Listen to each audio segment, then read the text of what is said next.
Саламатсыздар ма оқушылар? Бүгінгі сабағымыздың тақырыбы файлдармен жұмыс.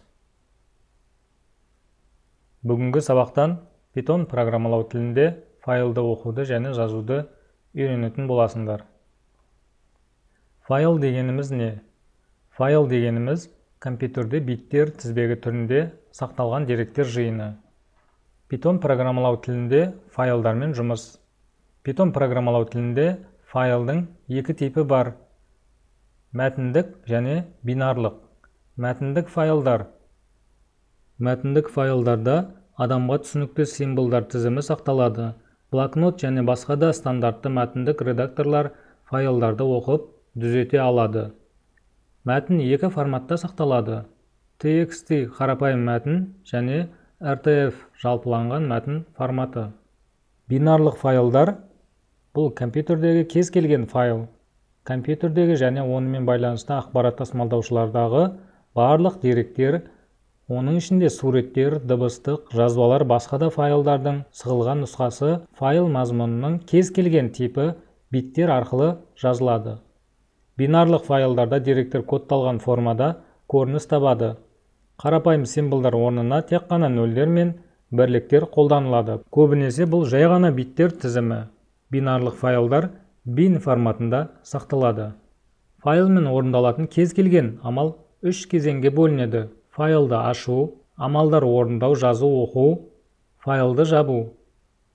Файлды ашу, яғни OpenAC. Python программалау тілінде Open кіріктірілген функциясы бар. Оның көмегімен компьютердегі кез келген файлды ашуға болады.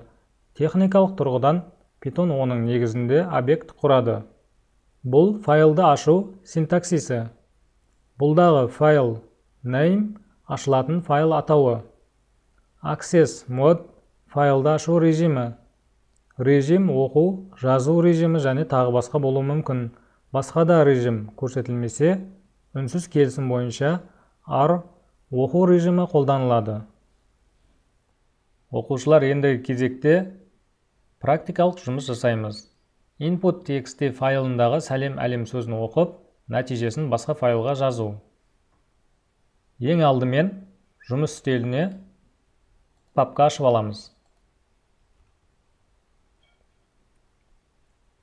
Сол папканың ішіне оң жағын басып, жанама мәзірден блокнот бағдарламасын ашамыз. Блокнот бағдарламасының атын input деп сақтаймыз. Осы құрылған блокнот бағдарламасын ашып, ішіне сәлем әлем сөзін жазамыз және сақтаймыз. Енді кезекте Python бағдарламасын ашамыз.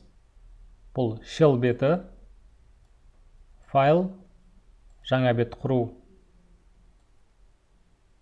Бұл өз кодымызды жазуға мүмкіндік береді.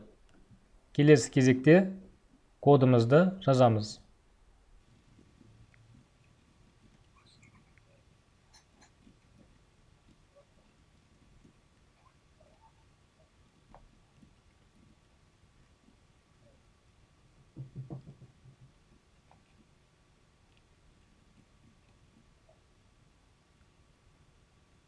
Экранның бетіне шығару үшін print функциясын жазуға болады.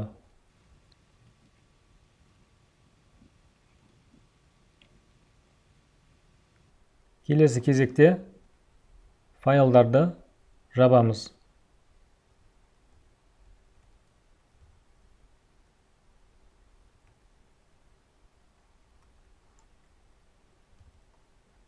Кодымыз дайын болды, енді нәтижесін көруіміз керек.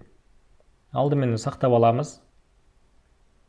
Ең әдепкі кезде ашқан файлымыздың ішіне атау беріп сақтаймыз.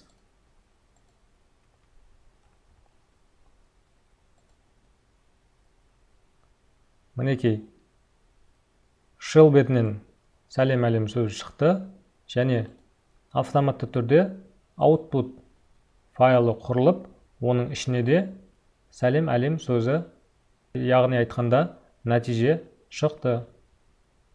Дәл осылай практикалық жұмысты жасап көріңдер. Келесі екінші практикалық жұмыс. Файлда екі бүтін сандар жазылған. Екі санның қосындысын басқа файлға жазу. Енді дәл осы жұмысқа тек өзгерістерді енгізсек болады. Input файлына 2, 3 деген санды беріп, сақтаймыз және жабамыз. Дәл осы кодтарға тек өзгерістерді енгіземіз.